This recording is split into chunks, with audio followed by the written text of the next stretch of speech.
officially call the meeting to order. Has the meeting been properly posted and rolled and taken? Yes. Thank you. Item number 2 is approval of the minutes. 2.1 are minutes of the June 6, 2022 meeting. If there's no additions or corrections, I go ahead and entertain a motion to approve those minutes. I'll make that motion to accept the minutes. Second. There's a motion and a second. Any further discussion? Seeing and hearing none, all those in favor of the motion signify by stating aye. Aye. Opposed, same sign. Motion passes. Item number 3 is communications. I don't believe we have any communications at this time, so with that, we'll move to item 4, public hearing, review and possible recommendation regarding Saskia Lauder.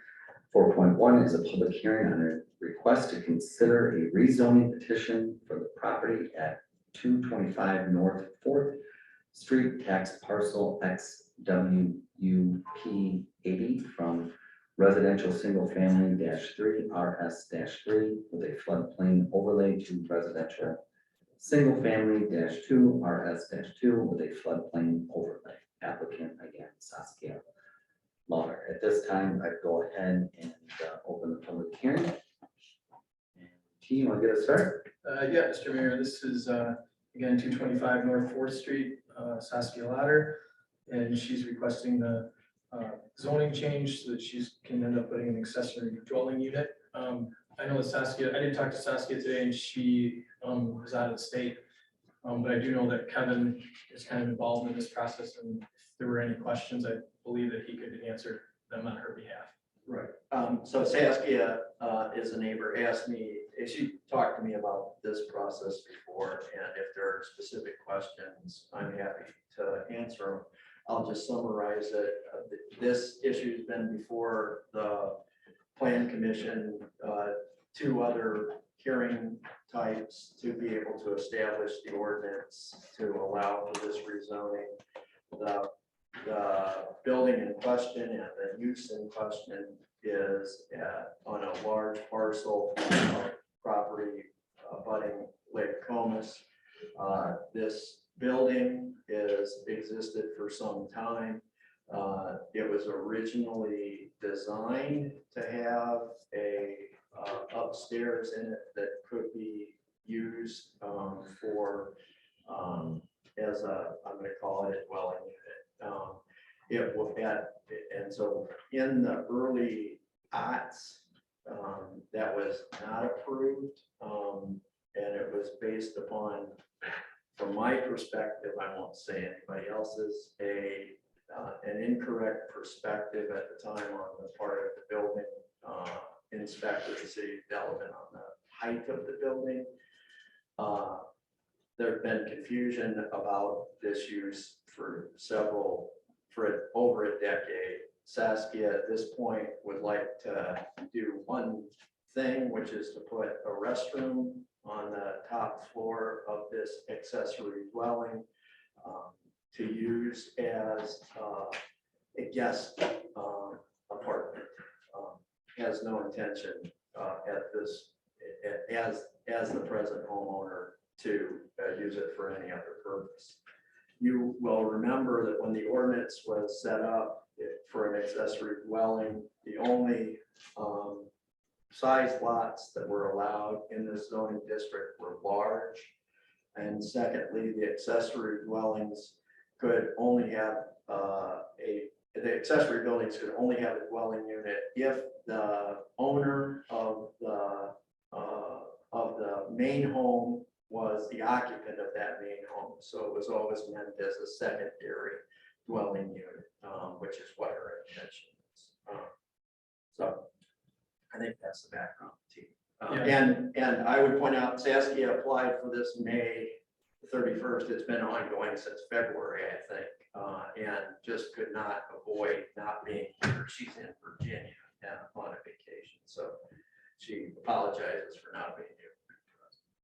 Yeah, and I think this is also consistent with other lakefront homes. Most people are not going to want to have an accessory structure between the view of the lake and their house. Right. So there's kind of some different circumstances that made it, which is why we chose to make it so that there's 2.5 acres. And so this isn't going to affect too many other parcels in the city of Delavan. Thank you, Kevin and T. Any questions for Will? You have a question? Sure.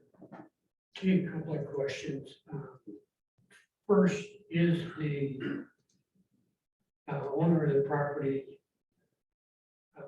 also going to live at the property? And correct me if I'm wrong, but I believe the owner of this property does live on this property. I believe that this owner basically has family members that come up during the summertime, and they want to be able to have their family members stay in that section of in that parcel of the property. She's resided in that property for nearly 20 years. And so that person is a full-time resident? Yeah. Second question. My memory isn't what it used to be, but I thought it was a 5 acres. I believe it's 2. I believe it's 2.5. I think it's in the Right. summary. I believe it was 2.5 that we made that. So, Yeah, it's 2.5. It's Chris? 2.5. Correct. Did you still have another question, Will? Did you have another? Well, he was still. Yeah, Still- 2.5 acres is what we made it the requirement to be. Okay. Or larger. Thanks, Will. Chris? I just want to be clear, if we approve this for her, she can't then rent out that accessory dwelling, correct?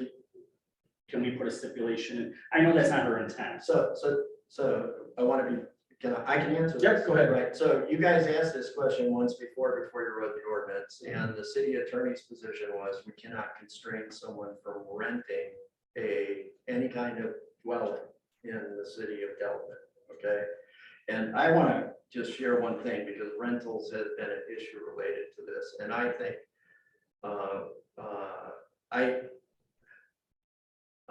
so the answer is she can rent it. The answer is a future owner could rent it, but they have to live in the house, okay? I would like to point out that every single family dwelling in the city of Delavan is a potential rental unit. Okay, as soon as it gets sold, it can be rented if it's bought by the existing family.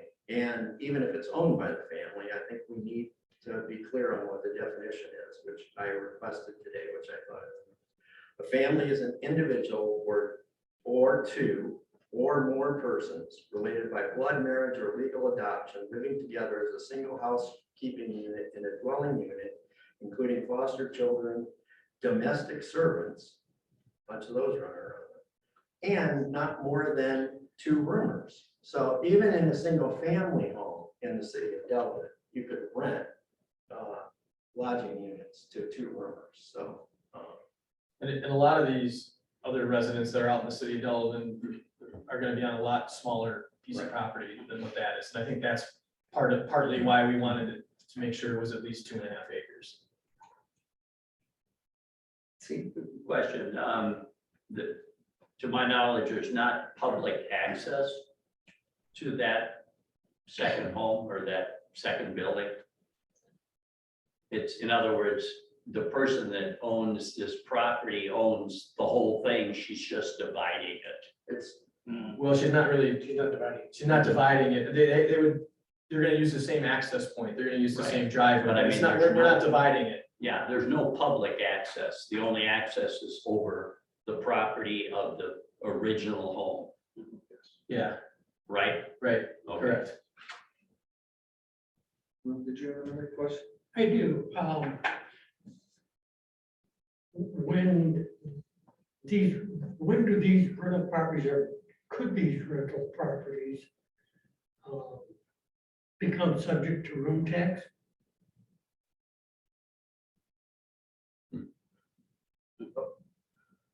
well, if they're a long-term rental, they don't apply to room tax at all. And I think whether we can regulate part-time rentals has been an ongoing argument. Yeah, it's subject to your inspection. Right. Because if they're using it as a rental, they would be part of our landlord licensing program if they were using it as a rental. I believe, and granted, there's gonna be different cases as time goes by, but in her case, she's not renting it, she's having family members stay there, but that possibility can happen. Is it possible to have the city attorney consider that question and get back to the planning commission? Which question is that? Because I know we did talk to the city attorney if we could restrict someone from renting, and No, we can't. not restricting whether or not when the property is rented, does it become subject to room tax? We do that now with bed and breakfasts and with our B and B, what's the other one?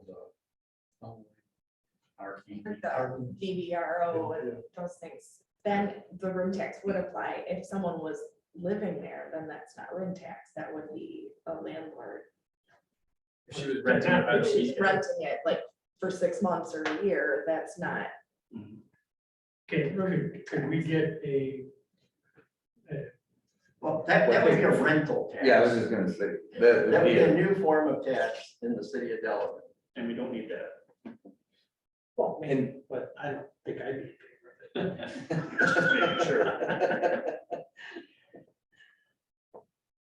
yeah, I think for the issue before us is it's pretty clear that it's, and for the sake of moving or potentially moving forward with the recommendation of the common council on this issue, I think it's safe to, to consider what we've got before us and what, this is just gonna be her own family, it's not, but, if you wanna have an issue on a larger scale, and again, I was just gonna say, when we hope that they are at least signing up to our rental, program, we don't even know sometimes. I mean, right now, I can say in the city of Delavan, we don't have a ton, we're not like Lake Geneva, so we don't have a ton of them, but Shannon and some of the other people that are on Facebook and other things, like, we do find out, and then usually that's how we find out, because people write reviews, and then Shannon usually contacts them to get them into our program. That's all good. Right. Does not answer my question. Can we have the city attorney look at the issue of rental properties? And when they become subject to room tax? Sure. As a future agenda, I Yeah. think that'd be very appropriate for the finance committee. And that's where I was kind of going with it. I think for this issue, it's not. But I think for a future agenda. Any other questions for Key or for Kevin?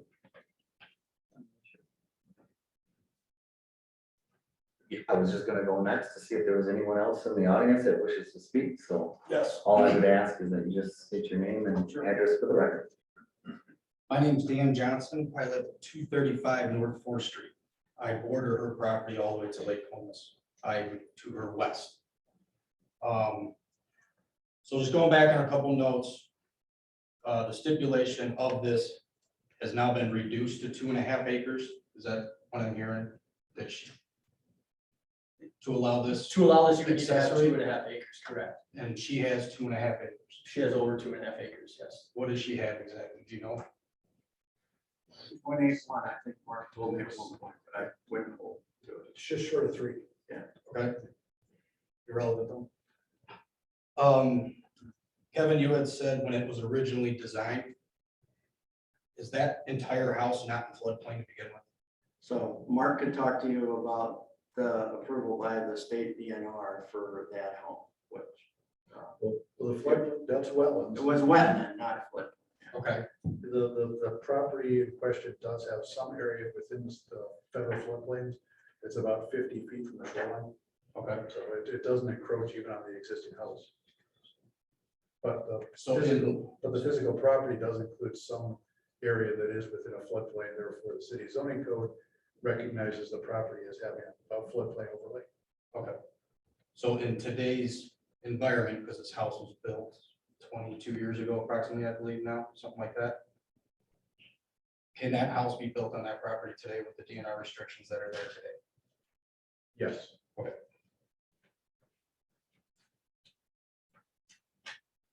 They would probably have to go ask the DNR though, correct? But you still have to have To do an impact study. no, not an impact study, it's Is a wetlands delineation would be required? Okay, so And there was. his answer was, I don't wanna, his answer was correct, I think, but It's not gonna be. it's not 100%. Correct. Because the DNR still can, As long as you're not growing wetland plants, they will approve it. well, It's what's growing. I'm just, you never know. I work for the state, you never know. So, Things change, Yes. and But Mark, to clarify, the DNR approved that construction at the time. Yes, they did. Yeah. okay, so the next thing I got, this being an accessory dwelling unit, can be rental. Since she does not intend to use it that way, am I correct? It's for family coming in town. Is there any way to classify it as like an in-law suite or a guest quarters? That's what the accessory dwelling unit is. But It's, that classifies rental So as an apartment. the accessory dwelling unit was not specifically outlined as a rental. It was specifically outlined so that you could do something, which is what she's presenting. But it says apartment and accessory dwelling unit, correct?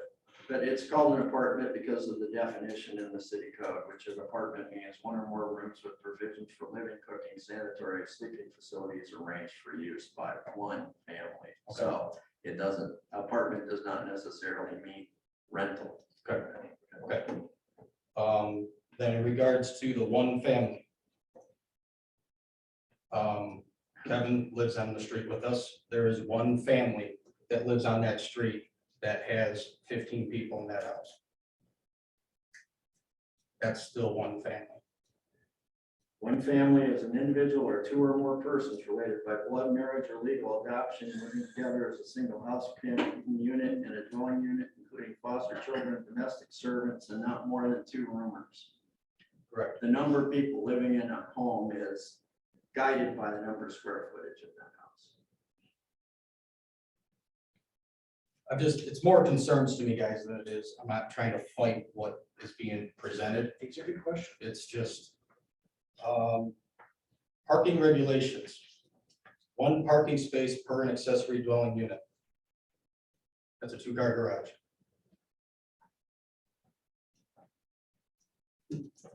it doesn't have to be a garage, you just have to have a parking spot. And the accessory dwelling, and the accessory unit can have other purposes too. Is it, that unit right now is presently used as a storage. Correct. Storage. I'm just saying, when I read this, the parking regulations for that accessory dwelling unit, you can only have 1 parking space. Minimum. Minimal. It's not what it says, that's why it's interpretation, so I'm just putting it there. So you're saying minimal on that? Okay. The compliance of section 24.905. You guys have it in, it came out in the attachment here. Section 4, subpart C. Number 3, so I see the stuff that's in italics that apparently somebody went out and said is in compliance. I don't know who it was or who did that. Item 3, the proposed conditional use will be sufficiently compatible with or separated by distance or screening from adjacent agricultural or residentially zoned or used land so that the existing homes will not be depreciated in value and there will be no deterrence to development of vacant land. And then somebody answered here, existing landscaping on the property is in compliance with city code. Yes. Where's the deterrence from, It's an existing building. but it says by screening, compatible with or separated by distance or screening. There's no screening that screens it from my property.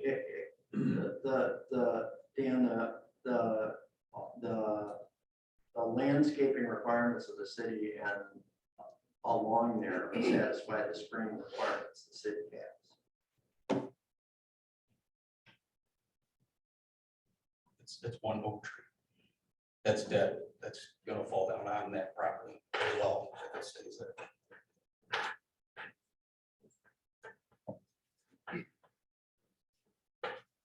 Next thing I got is the number 5, the proposed conditional use will not cause traffic hazard or congestion. Traffic hazard in my mind is not also in regards to just cars on the street, which is what this is answering. On-site parking provided upper level apartment unit, you know, that's, I understand that. the traffic hazard to me is there's 20 kids that live on that street and play in that cul-de-sac. And when you come out of her driveway, I don't know from experience, she lives on a steep hill. You come out of her driveway, it is a blind entrance to the street. And there's 20 kids that play in that cul-de-sac. And that's my traffic hazard for that. Again, it's not between other cars or parking, which I can go on another neighbor about that, but I'm not going to because they park in the entire cul-de-sac anyway. But I'm more worried about the kids that are in that cul-de-sac that live on that street that all play down there. There's 20 of them right now. And 10 of them are under the age of 6. So that's my concern with that. So item 6 here says overall, the potential public benefits of this proposed conditional use outweigh any and all potential adverse impacts of the proposed development. I don't know what the potential public benefit is of this one visitor that comes in one time a year can be in regards to what it is outweighing. I don't know what it's outweighing. So those are my concerns. And that's what I got. Any other citizens who wish to speak on this issue at this time? Any questions? Seeing and hearing none, then I'll close the public hearing. To item number 4.2, which is consider a rezoning petition for the property at 225 North 4th Street, tax parcel XWUP 80 from residential single family -3 RS3 with a floodplain overlay to residential single family RS2 with a floodplain overlay. Again, applicant Saskia Lauder. Motion. Recommendation. I move.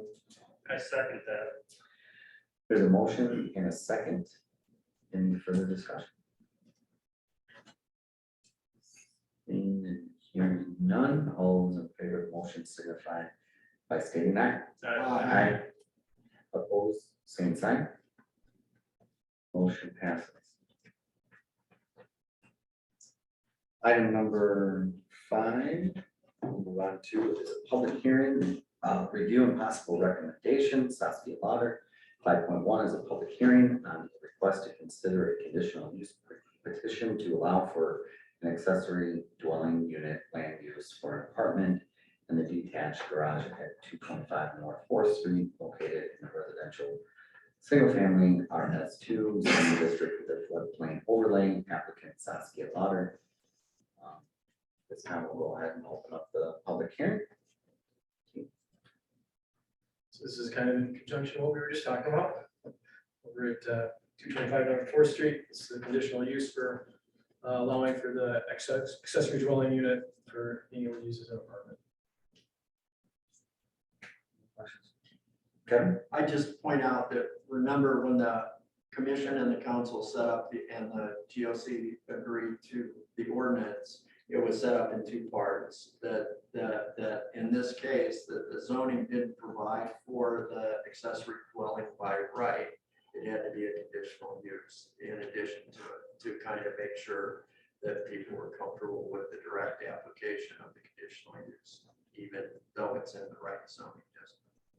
The conditional use also restricts any further owners from carrying that over, correct? So basically, if someone else wanted to do this, they would have to be in the correct zoning, and then they would still need to have to come in and get a conditional use. So this isn't a blanketed, if you approve this one, you have to approve every single one. All of them require conditional use. That's Hey, how are you? And the principal structure has to be owner occupied.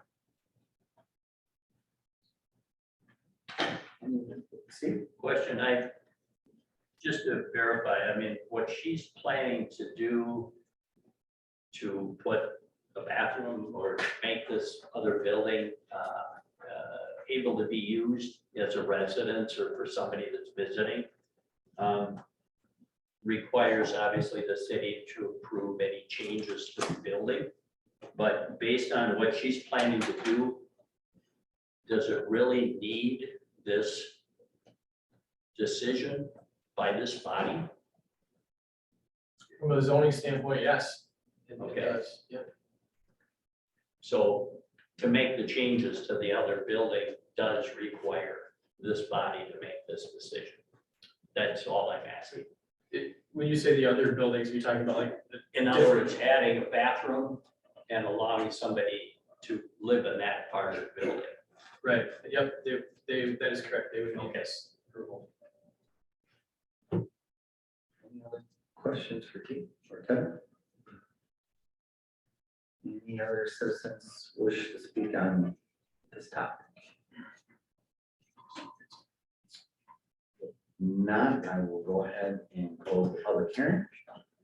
Move on to item number 5.2, which is again, consider a conditional use petition to allow for an accessory dwelling unit land use for an apartment in a detached garage at 225 North 4th Street, located in residential single family -2 or S2 zoning district, the floodplain overlay applicant, Saskia Water.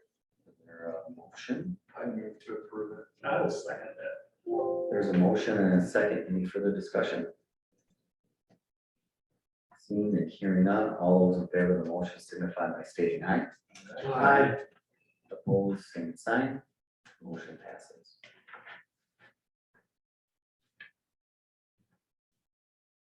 Item number 6 is public hearing to review and possible recommendation regarding City of Delavan. 6.1 is a public hearing on a request to consider amendments to the municipal code ordinances subdivision regulations title 14, section 1, as part of the city's online recodification process and applicant, again, City of Delavan. This time I open the public hearing. Andy, did you want to?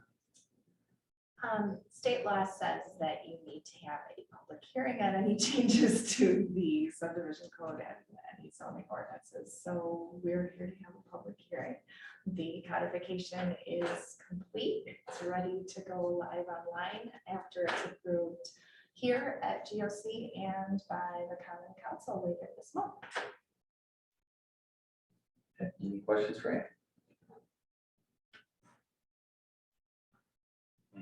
Anyone else in attendance wish to speak at this time? Seeing and hearing none, with that will close the public hearing. Move on to item number 6.2, which is review of the subdivision code to include included in the city's codification. Is there a motion to approve? Mr. Mayor, I'll make a motion to recommend approval of the proposed changes to the city's subdivision and zoning ordinances. There's a motion. Is there a second? Second. There's a motion and a second. Any further discussion? Seeing and hearing none, all those in favor of the motion signify by stating aye. Aye. Aye. Opposed, same sign. Motion passes. Item number 7 under business 7.1 is an informal review of the proposal to modify the former Perkins restaurant at 1312 East Jacob Street. Just making sure we have in the audience. Yep, so this is the old Perkins. We finally have someone that's interested in doing something over there at 1312 East Geneva Street. They did not get all their application information into us in time to make the meeting for this month, but they wanted to purchase the property, so they just kind of wanted to get, this is going to be an unofficial, just be able to, yeah, just tell you what he wants to do and kind of try to gauge some of your feedback, so I'll let you know this time.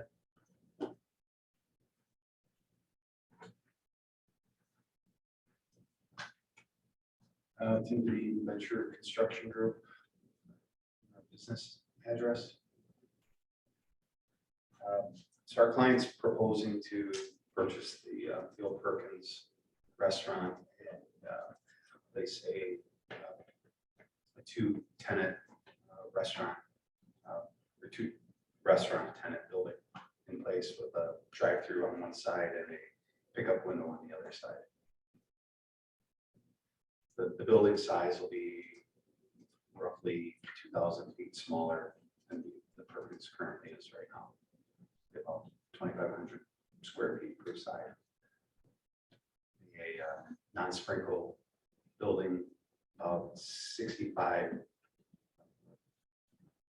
occupants maximum, 40 for Qdoba, and about 25, maybe 30 for Noodles. It's, I'm sorry. Oh, yeah. So you said Cordova is the one that's probably gonna have the drive-through, or both of them? Qdoba would have the drive-through and Noodles have the pickup window. Okay. Is the pickup window a drive-through though? It is, Like, do they drive out and pick it? through they the drive, window? yes, they drive up to the window, pick up online orders. So they're gonna have two different drive-throughs then. Correct. One will be on one side, the other one will be on the opposite side. It's gonna be interesting to see. All the site plans in here. Oh, I know that. I just think it's gonna be interesting.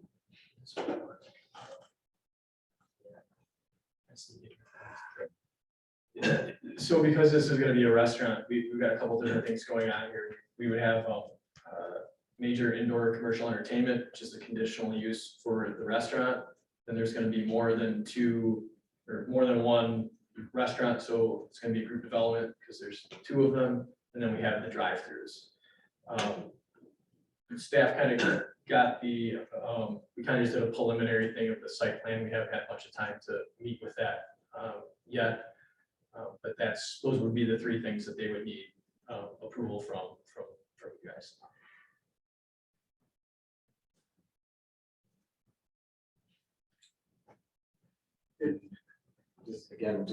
Yeah, okay. Go ahead. Is the plan to completely demolish the existing building? Correct. Okay. Yes. I just speak as somebody comfortable with the industry. It's not uncommon now to build multiple restaurant units and what people used to think were single restaurant sites. And in those cases, almost all the time, there are multiple drive-throughs, we could call them, or pickup windows. The key to having them work successful is how they integrate with the lots around, which I'm sure you guys are working on. Correct. Our client they own all of the Qdobas in Wisconsin. They own roughly 30% of the buildings that the Qdobas are in. And their other adjoining tenants are usually Noodles or Starbucks. So there's drive-throughs on both sides. Quite a few of their locations, if they're not standalone. What are the 3 restaurants? 2 restaurants. Two Yes, Noodles? Qdoba, Mexican Eats, and Noodles. Yes, Is there an inside eating too, or no? there is, There is. yes. And And then that's the there's 65. patios on the outside as well. So this is just 2 restaurants, not 3, 2 restaurants, Qdoba and Noodles. correct. What's, I know you wanted to have this done for tonight. It didn't work out, but what is your timeline, do you think, on this? When I talked to them earlier today, they were going to try and get an extension on the purchase because we weren't necessarily going to get a formal commitment. And due to the lease negotiations with Noodles, the Noodles isn't a franchise, it's a corporate entity, whereas the Qdoba is a franchise entity. So he owns Roaring Fork, the developer owns Roaring Fork, so that those lease negotiations are pretty simple. But the time frame is to try and get a white box wrapped up by December or January. Thank you. You're welcome. I just was curious, you said your client owns the current ones around, how many would you say are around Wisconsin? We just finished number 58 in Wisconsin Rapids. They also bought in another franchise, so they've got another 17 stores, a different concept, but we're doing all of those southeastern Wisconsin as well. I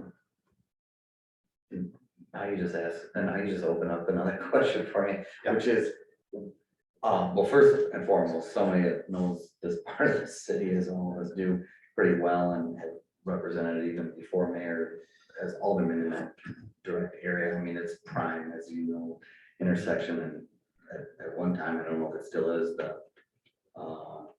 busiest intersection of Walworth County. So I think it's prime, and the fact that there hasn't been that much interest up to this point kind of amazes me. So it's nice to see some interest. You said 58th under this concept, would any room to maybe, and you also said 17 other a different combination. I don't know what that combination necessarily is, but is this set that, I mean, even after could the concept change? Could it potentially be one of those other restaurants in a different, maybe a hybrid of the 58/17? It's possible that the Qdoba is fairly set as they wanted one in this market. So they're very strategic in how they place these. The noodles isn't necessarily set in stone, however, noodles wants to be there as well. But it's the whole thing's contingent on the approval of this. Okay. So in all honesty, it's just what it is. Gotcha.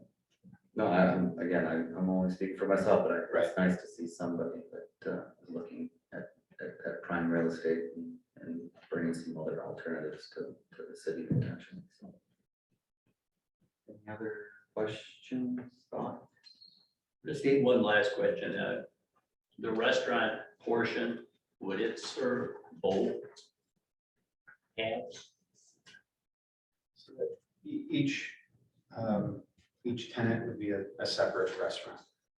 So it's one 5,000 square foot building with the Meissen wall down the middle, two separate entrances. So there'd be a restaurant plus a drive-through at each one. A drive-through on one side and a pickup window. Okay, but a restaurant on each one, inside restaurant for each one. Yes. Okay. You said Tim? Is that your name? Correct. Okay, Yes. thanks, Tim. All right. Appreciate it. I think there seems to be, and I know you're just kind of looking, I think there's a consensus to be interested in seeing more down the road. Yes, absolutely. At least All right. my perspective, yes. Thank you. Thank you again. With that, we'll move on to item number 8, which is an update on the building and zoning related matters.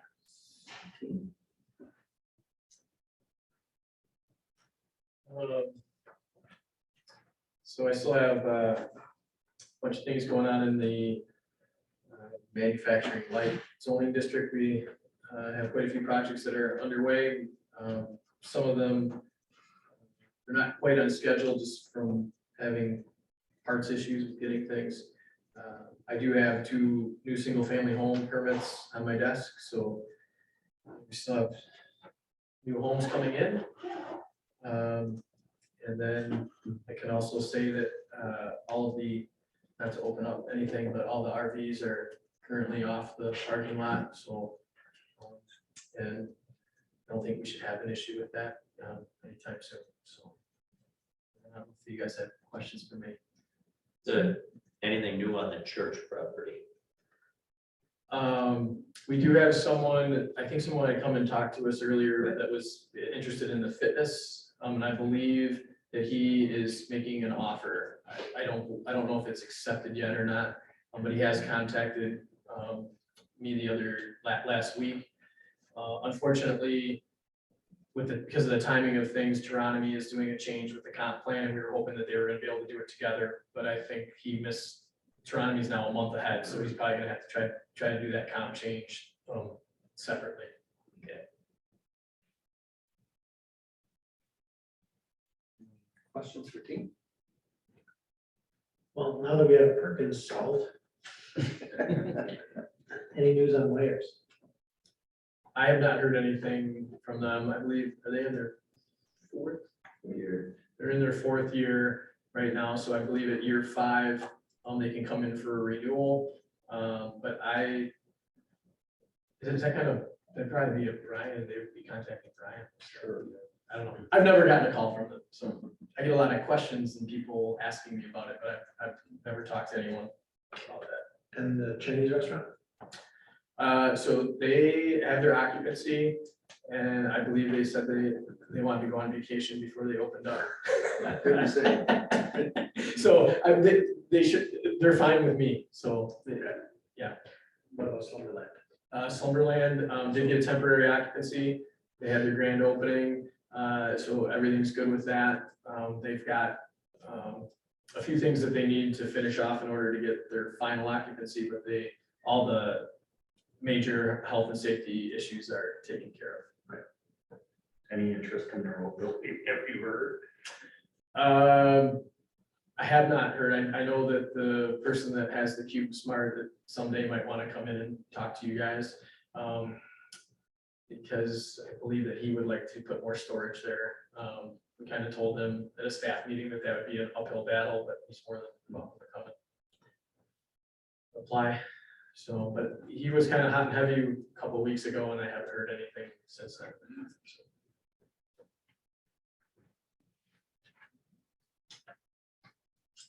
With that, there's no other questions or business. I entertain a motion to adjourn. Make that motion. There's a motion and a second. All in favor of adjournment, signify by saying aye. Aye. Opposed, same sign. We're adjourned. Thanks, everyone.